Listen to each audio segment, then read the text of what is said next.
The Department of Petroleum Resources (DPR) say dem go open court case for any filling station wey still dey sell products even after dem don close them down. The oga for DPR Abeokuta Muinot Bello Zagi say dem dey join body with security groups to help them make sure say filling stations wey dem close remain closed. There's going to be legal action against them. In fact, we're already in the process.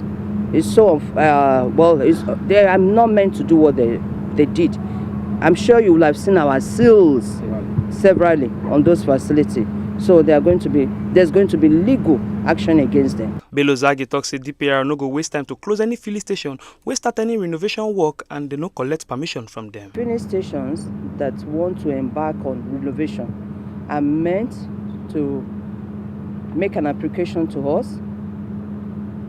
They are meant to submit scope of work for the work they want to embark on, and they are meant to have our approval for renovation.